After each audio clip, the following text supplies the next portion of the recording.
Pied Piper by Black Hole CA. Read by Mika.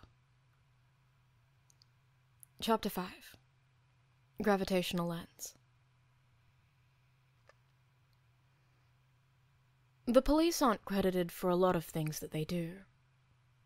Even Midoriya, an avid Hero News follower, had been clueless to this fact until taking up his title of Vigilante. More often than not, it was the police that came to arrest the criminals he'd apprehended.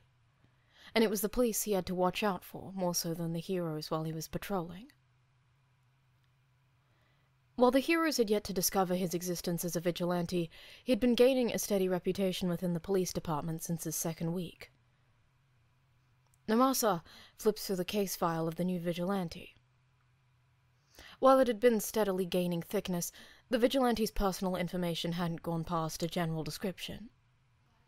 No known quirk, no clear pictures, and no name beyond his vigilante one. Piper. Red eyes, dark hair, short but muscular. Dark clothes, face mask, and his trademark pipe. Namasa sighs, pinching the bridge of his nose. Being a detective in the Quirk Crimes Division, more often than not left numerous cases of vigilantism on his desk. Most of the time, the situations were one-off cases, involving Good Samaritan complexes. But every once in a while, a case like Piper's would show up. A person who, for whatever reason, decided to ignore the law and take matters into their own hands on a regular basis. The man leans back in his seat, the chair creaking as he does so. Sansa.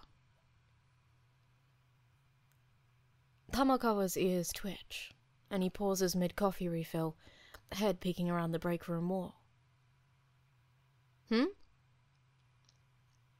Sakauchi rolls his head to look at the officer. Is there anything new on the Piper case? The tabby pauses for a moment, thinking. Actually, an officer called in another tied-up criminal. It fits their MO. Sansa walks back over towards his own desk, taking a sip of his coffee as he picks up one of the reports there. It was a known Yakuza member, Olga Mitsukiru, Quirk Scissorhands. Sansa's whiskers twitch. Someone zip-tied him to the police car of an officer, who was responding to a call near Toyami Park. He catches the detective's dark eyes. If it's him, then this is the first time he's delivered someone to us so directly. I'd bet that there's a bit of history there, if you'd like to check it out. Another sip of coffee, a few drops clinging to the officer's fur. He's in lockup, waiting to be interrogated. No sign of a lawyer yet.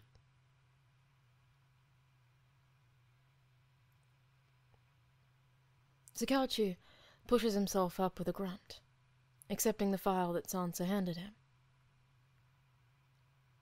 Let's go then. I have him brought into room 3. Hopefully this is about Piper, and we can get him to talk. 10 minutes later, Namasa steps into the interrogation room, eyes skimming the man's paperwork. My name's Detective Sakauchi. I was hoping you'd be able to help us with something. I'm not saying shit. The detective doesn't pause in his stride, instead settling down in the chair opposite the criminal. Rest assured, this has nothing to do with any crimes you may or may not have committed. I just want to know about the vigilante going by the name Piper. He was the one who did this to you, correct?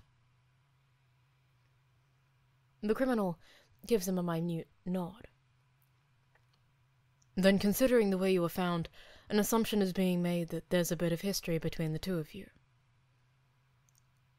You were... Namasa flips through a few of the pages Sansa had handed him. Hogtied to the bumper? The detective glances towards the one-way mirror to his right, looking for confirmation, but receives his reflection's confused face. Behind the mirror, Sansa's whiskers twitch with amusement. He sighs, turning back towards the criminal. There's a long moment of silence before the man finally speaks. It's not much of a history. Tsukauchi sets the file to the side. Anything helps. Ogami frowns. First off, everything I did was in self-defense. He attacked me. I don't kill kids, and I don't like hurting them either. So, I just cut him up a bit while we were fighting and ran the first chance I got. His quirk doesn't register a lie, so Namasa remains silent, waiting for him to continue. I climbed to the top of this building and jumped to over another roof to try and lose him, but the little shit followed me. I jump over, he jumps over, so I jump to the next roof thinking he'll stop. I'm already halfway across the second roof when I hear this loud bang, and when I turn around, he's gone. Namasa's brows raise. A week later, he tracks me down again, complaining about falling off a roof and needing stitches. The man scowls. And then I'm waking up tied to the front of a car. That's it. Throughout the telling of the tale, Tsukauchi's quirk never registered a lie.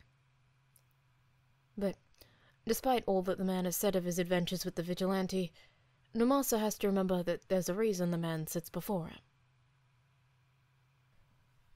He'd done something to be put on Piper's radar, and thus far, they'd managed to successfully jail all but 2 of the people Piper had left for them. So, you don't kill kids. Takeru leans back as far in his seat as the cuffs allow. That's right. But you'll kill adults. There's a moment of silence as the detective watches Ogami's eyes narrow. I don't kill people, period. Lie. Namasa lets out a deep sigh as he pushes himself up from his seat. Rest assured, we'll figure out who it was. Piper hasn't left any innocent people thus far, and I'm inclined to believe that you, Ogami-san, are no exception. Tsukiru leans forward, fingers splayed across the metallic interrogation table. You calling me a liar? Unfortunately. With that, the detective slips out of the room, followed shortly by Tamaka. So Piper's a kid? Sansa asks, tailing the detective. Namasa falls into his desk chair, 10 times more tired than when he'd gotten out of it. Not necessarily. Ogami wasn't lying about not killing kids, so at the very least, it's possible he believed that Piper was one. I doubt that he'd run otherwise, unless he was actually worried about losing, but he seems too cocky for that. So, whether or not that's actually the case, I'm not sure, but for now we'll treat it as a possibility. He flips open Piper's case file again. From what Ogami said, he got stitches from some injury, but I'm afraid I blew on getting any specifics, so that's probably a dead end unless we can get him to talk to us again. Though I doubt he'll want to speak without a lawyer anymore. The detective sighs, a mild headache starting to form behind his eyes. Pass Ogami's case to Detective Soto. She's been trying to take down the remaining Yakuza clans for years, so I'm sure she'd love to put him behind bars. And try to see if there are any missing persons reports that fit Piper's description. Child cases as well. There's a chance he could be a runaway. Lamasa pauses, thinking. Ignore anyone with flashy quirks for now. If no one's seen Piper use one yet, then I think it's safe to say that his quirk either won't be a noticeable one or it won't be useful in combat. I'll keep an eye out for any civilian vigilante cases as well.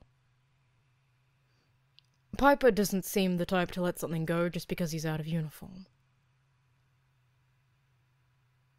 Namasa turns to look at his friend.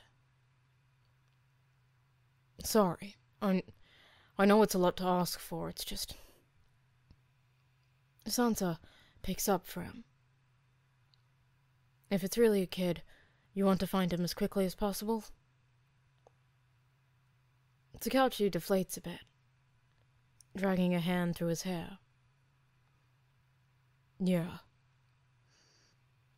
From here, it's really just a game of chance, Sansa says, walking towards his own desk. But there are ways to increase our chances. Your plan is one of them. Don't stress too much, Detective. If it's a kid, we'll catch them soon enough. They're bound to slip up somewhere.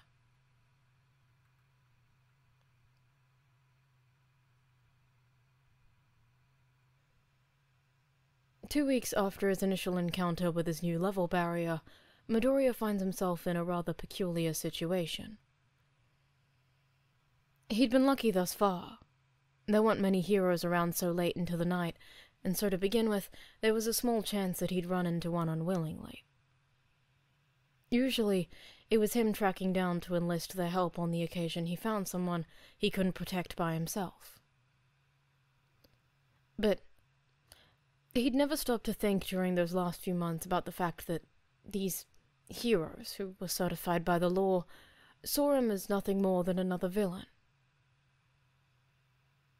He'd never stopped to think about what being a vigilante actually meant. He'd been in the middle of subduing some mid-tier drug dealer across from some slummy nightclub when there's a shout for him to stop from the mouth of the alley they're in. His head whips around towards the sound, only able to take in a gaudy hero costume, before he's forced to roll to the side to avoid a large hand reaching for him.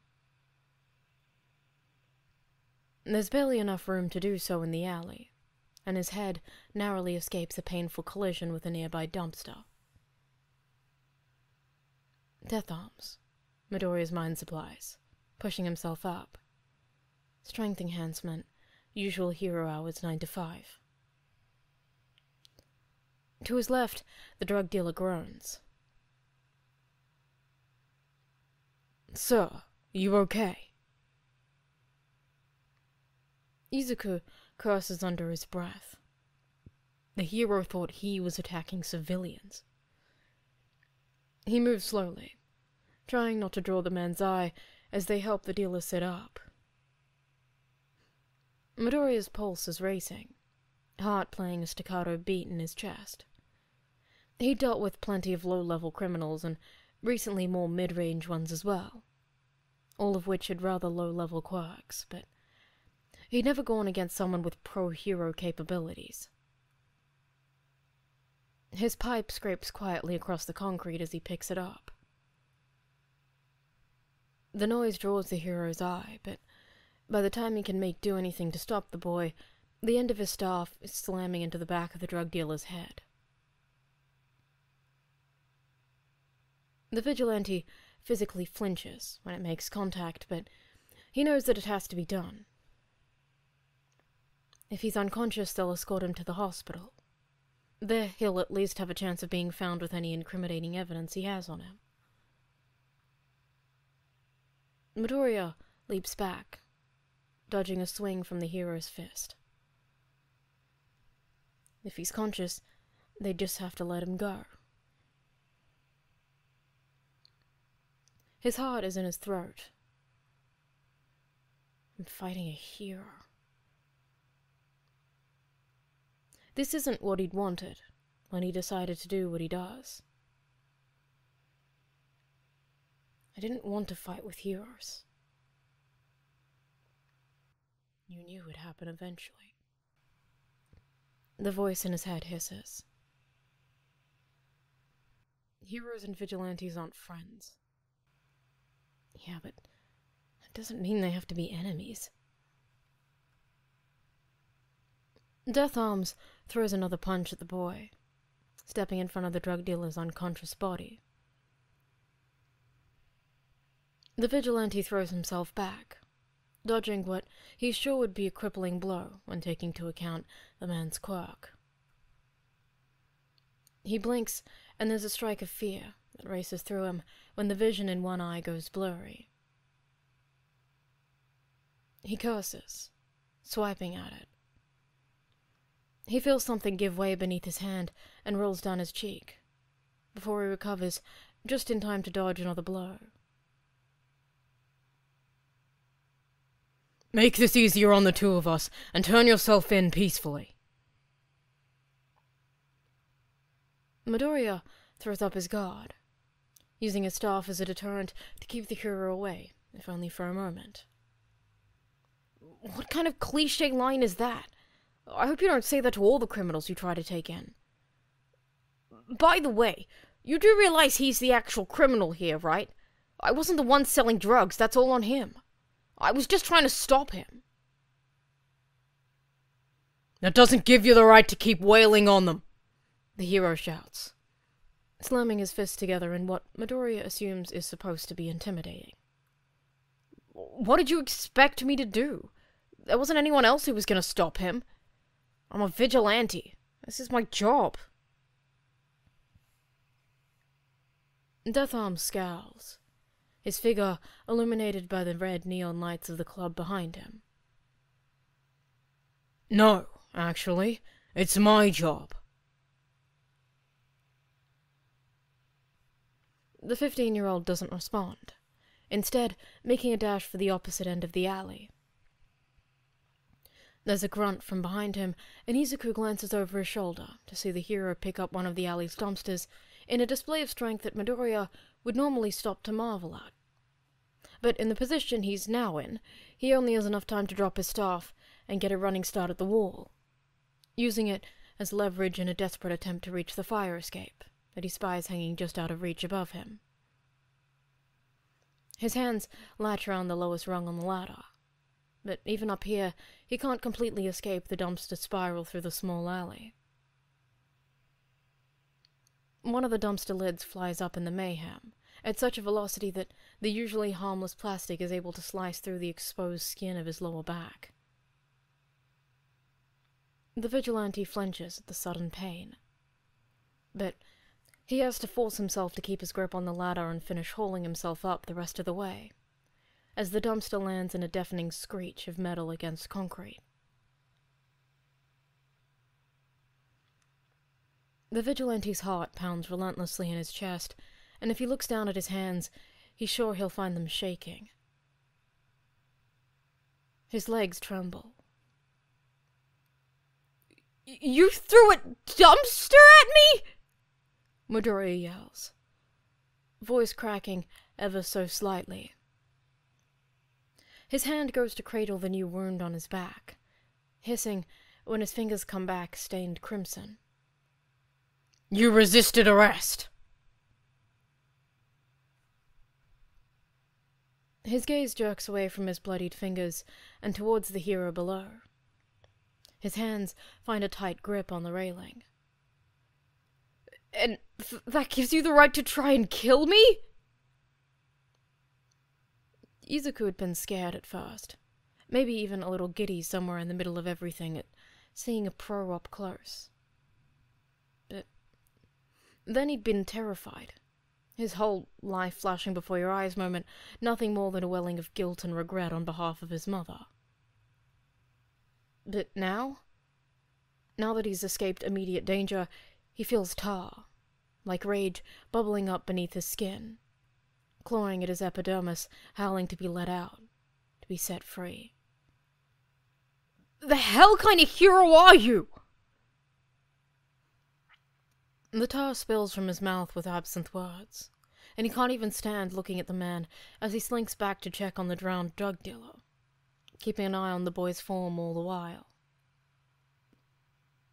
Piper turns away, stomping up the steps of the fire escape towards the roof, each step sending out a resounding clang of metal.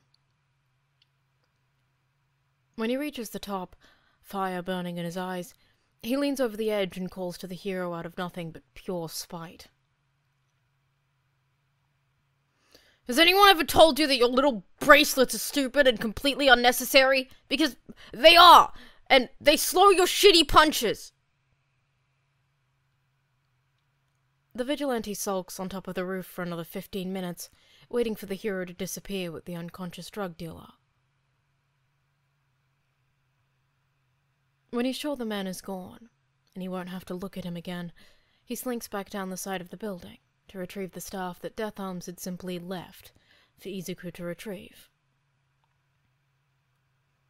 Midoriya walks out the opposite end of the alley, having to squeeze past the damaged dumpster, still muttering curses, and one hand keeping pressure on the gash carved into his back.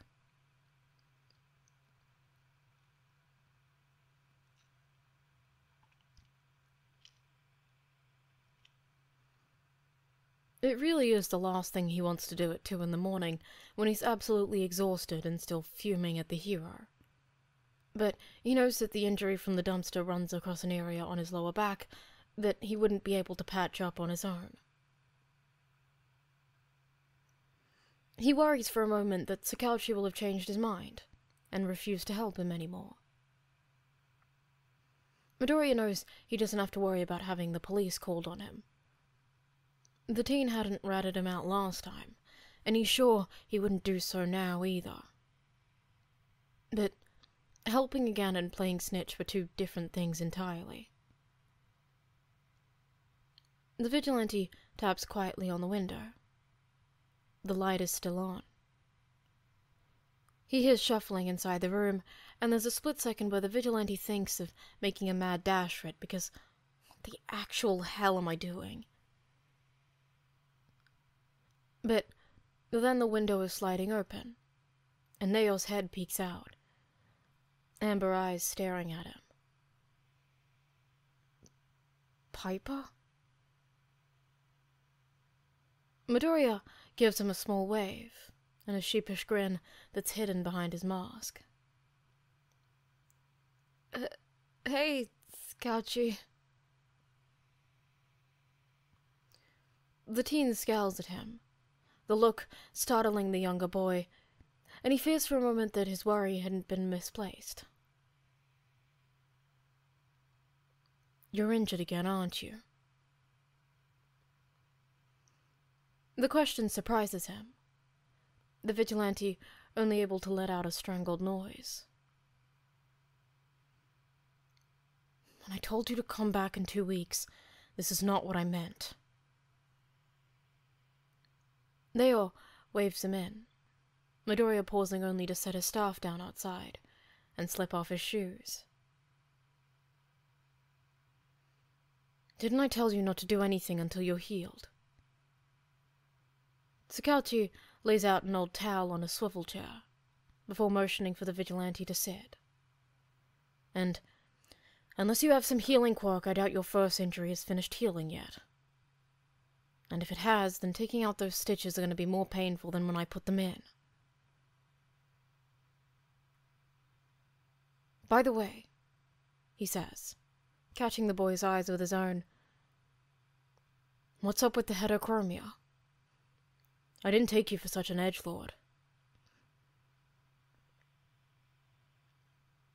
The vigilante blinks at him, surprised. What? Neo pulls at the skin beneath his eye. One's green. Izuku's hand comes up to cover the left side of his face. Mine? Yeah. Midoriya's eyes widen as he thinks back to his fight with Death Arms, the moment his vision had gone blurry. He curses, rubbing at it.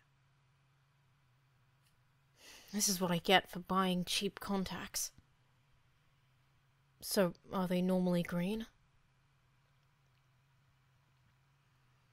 The 15-year-old nods silently, a little lost in his own head as he moves to straddle the seat the older boy offers to him. Anyway, he starts again, changing topics. I'm glad you came back. Izuku looks over his shoulder at Neo in surprise as the boy pulls his hoodie up to reveal the new wound. It's smaller than the first one. Not as deep, but it's jagged, not as cleanly cut as the last one. The teen continues speaking as he checks it. I was worried you'd try to take out the stitches on your own.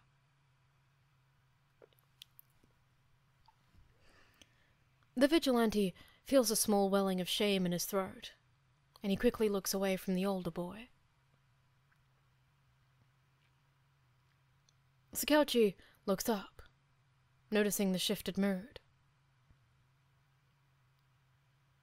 Tell me you weren't thinking about taking them out on your own. Tell me you didn't take them out on your own. I didn't, Midoriya stammers, clenching the hem of his hoodie in his hands. I only thought about it. Ch.5 lets out a sigh deep enough to rival that of a tired old man, as he pulls away from studying the new injury. Well, the wound doesn't look that bad. It'll need stitches, but I think you'll be pleased to hear that I found a less painful alternative.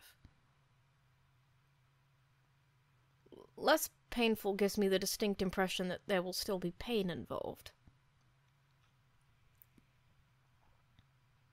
Dale grins.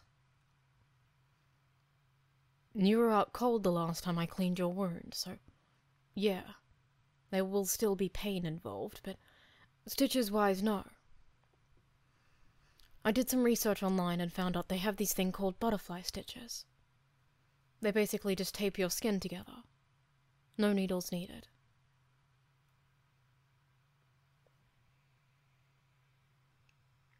The vigilante lets out a relieved sigh as Ch.5 cracks open the door to his room before disappearing into the darkness of his apartment, coming back a minute later with a first aid kit and a wet washcloth. He spends a moment sifting through the items in the kit, pulling out the things he'll need to clean the wound and setting them aside on his nightstand. A comfortable silence falls over them, an experience that is entirely foreign to the 15-year-old with people other than his mother. It's a nice feeling. The teen is one of those people that's easy to fall into conversation with, despite whatever situation you find yourself in him with.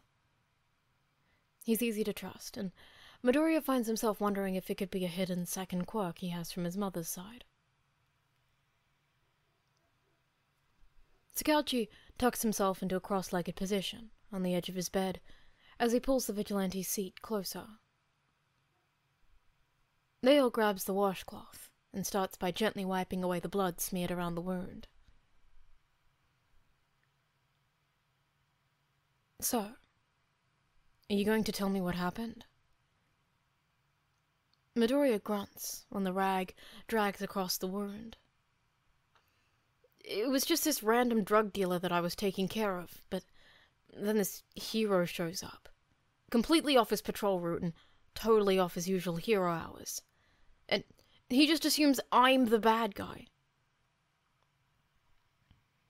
Dale can hear the contempt that slips into the boy's voice as he speaks. Ch.5 sets the washcloth aside and pulls out a bottle of pre-made solution his mum had put together, pouring it over the wound. The vigilante immediately jerks away, cursing. What the hell was that? Dale pulls the boy's chair back towards him from where he'd rolled away. It's a mild saline solution. Salt? Sakauchi grins, shushing the vigilante with a laugh. The data says that hydrogen peroxide isn't good on deep wounds, and isn't discriminatory on what kind of bacteria it kills. This will help clean everything and keep the good bacteria that'll help you heal. I also hear that it's rather painful. A good deterrent for getting yourself hurt again, wouldn't you say? Now sit still. The vigilante mutters a few more curses as the pain fades.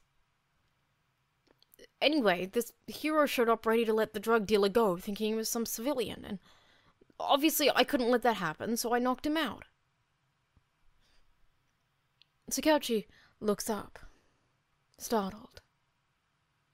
The hero? No! The villain! The vigilante lets out a quiet laugh as they all spread some antibiotics in and around the wound. I'd figured he'd been taken to hospital or something for treatment. Maybe even the precinct to take his statement. That way, there was at least a chance of them finding whatever incriminating stuff he had on him, but then the hero he just yeets a dumpster at me. I literally could have died. He feels his previous fury boiling back up. Sue him. Midoriya sputters, anger fizzling out in favor of surprise. Sue him? Yes.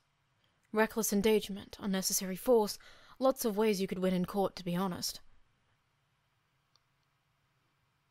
With the vigilante's attention fully diverted, the older boy finally pulls out the butterfly stitches, holding them out for the vigilante to look at. Now, you see these beauties? They saved you from your nemesis, Dr. Needle. Say thank you. A small surprised laugh bubbles up through Midoriya's lips as he thanks the package that Leo's waving around, before the boy rips it open and starts placing them over his wound. Once I finish with this, I'll need to have a look at the wound on your ribs. How's it been healing up? Leo allows only a moment of silence before he quickly starts speaking again. You know what? Never mind. I actually don't want to know what you've done to it against my suggestion. At this point, I'd be surprised to find out that you haven't broken all of your stitches. Leo pulls out a gauze pad and carefully sticks it over the wound. Alright, let's see the rest of the damage then.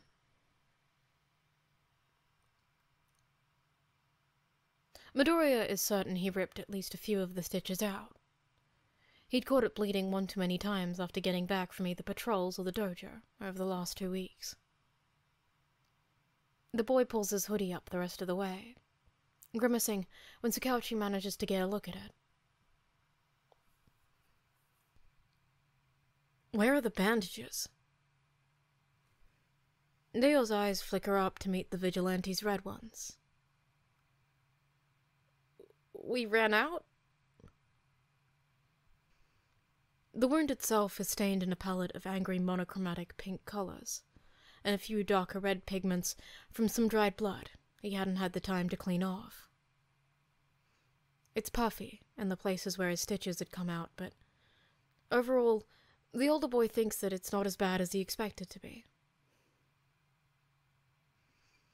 Well, you managed to keep some of the stitches intact, and some of them at least had a chance to help you heal a bit before you popped them. It'll leave an ugly scar now, though, since you didn't take a break to let it heal. Dale looks back up at the boy again, frown in place. Did you even rest a full day before fighting again? Midoriya grimaces, thinking back to how he'd trudged his way to the dojo not even 24 hours later, completely dead on his feet. Chi-sensei had been ready to send him home the moment he'd walked through the door, but he'd convinced her otherwise, his mind too wrapped up in all his mistakes the night before to miss any training. I'll take your silence as a no. I'm not going to take the stitches out yet. With the way you've been treating it, it wouldn't hurt to leave them for several more days. The teen pulls out a few more butterfly stitches, placing them over the half-healed injury. I don't know if these will help or not, but they certainly won't hurt, and they're easily replaceable.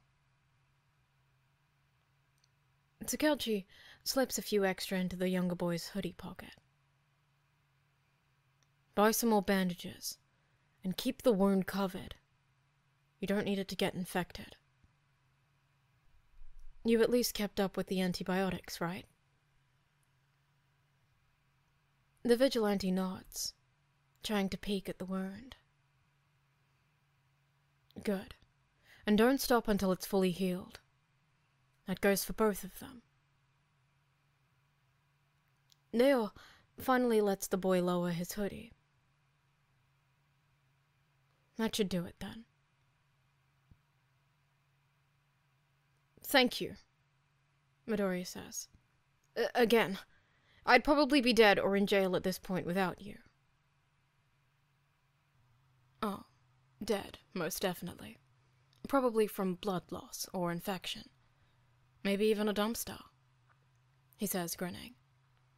Who knows? Depends on how kind fate is to you. The vigilante huffs a laugh, pushing himself up from his seat. I don't think fate and I have ever been on good terms. Neo hums. Their loss. Throw them in jail next time, will you? I hear that's what Piper does to the criminals he crosses. The 17-year-old smirks, his remark drawing a smile from the other. Technically, I already have. 3 weeks ago, just a few blocks from here, some chick with a mood ring quirk. She was literally red in the face when I caught her trying to rob an ATM. Midoriya slips back out the window, picking up his shoes from where he'd left them on the landing. There's a moment of silence as Midoriya undoes his laces. You know, the older boy starts, leaning on the windowsill. You don't have to be injured just to drop by. The vigilante pauses in pulling on his shoes, turning to look at the older teen. Maybe it's strange for me to say, but you're surprisingly easy to talk to, and we get along well. So, I wouldn't be opposed to getting to know you outside of your whole vigilante persona, Neo says, elbows coming up to rest on the window's ledge, hands propping up his chin. Oddly enough, I trust you, and considering you're back here at all, says that it's the same for you. There's a strange welling in the vigilante's chest.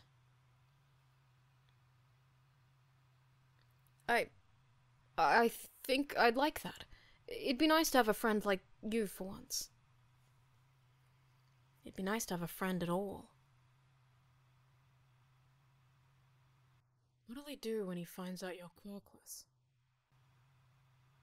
Again, the sickening voice pries open its maw, words like molten tar sticking to the insides of his skull. He'll abandon you for sure. Ch.5 smiles. I guess I'm not allowed to run around saying I'm friends with Piper now. Midoriya laughs, bearing the voice as he pulls his shoes on the rest of the way, lacing them back up. Not unless you're looking to get us both arrested. I can see it already. I come back to you complaining about some injury or other, bleeding all over the place, and when I get here an officer lets me in, like, okay, I get it. You're arresting me, but my lung, it's punctured. I need him to fix it. Leo lets out a wheeze of laughter.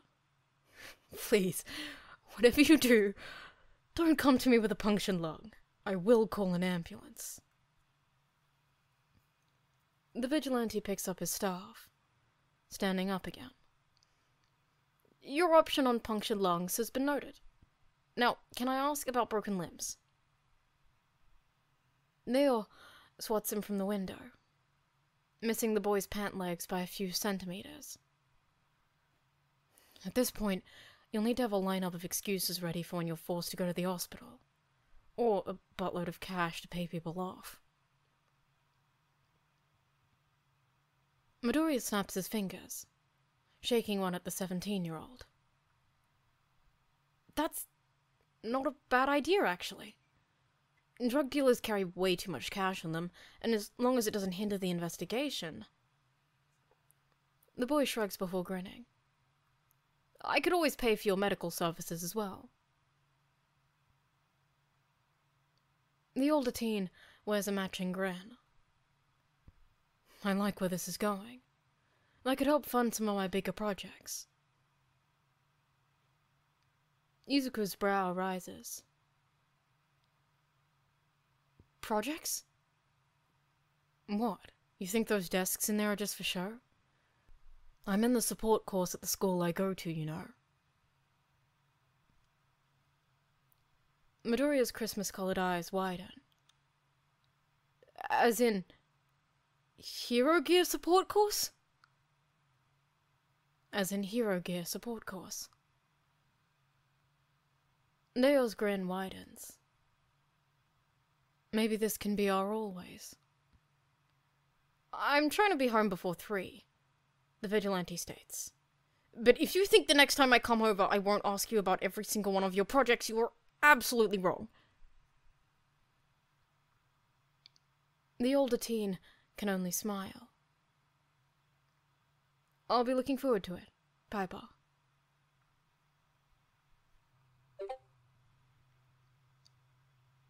Vigilante Piper takes down villain. Hero stops him. 1,621,318 views. 3,012 comments. The database says you're stupid. This is literally the most unconventional Pied Piper I've seen in my life, and that's saying a lot after that disaster of a DC movie remake 3 years ago. Trash. Holy shit, how is he even alive? Pluto is gay. I can't believe that hero thought Piper was the villain. That other dude looks so obviously shady. Pear on a boat. 312. Did y'all see his eyes? Stan Miraco. You know Death Arms is gonna get so much shit for this. Dab El Zala. I wonder if those eye colors are real. Moonwaves. Mayo at 223. Did you guys see the face that the hero made?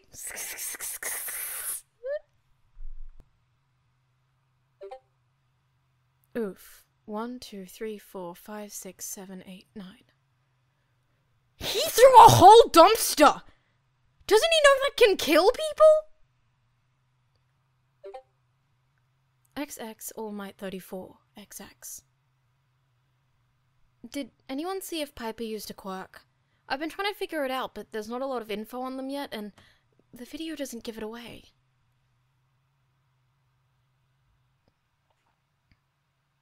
Thank you for watching the video. If you liked it, subscribe to me on whatever platform you listen to me on, and like it, I guess? Or leave a comment, I don't mind. More importantly, check out the author for this fic, because they write some really cool stuff. And enjoy the rest of your week. I hope you get to eat a marshmallow this week. A soft one, without too much powder on it.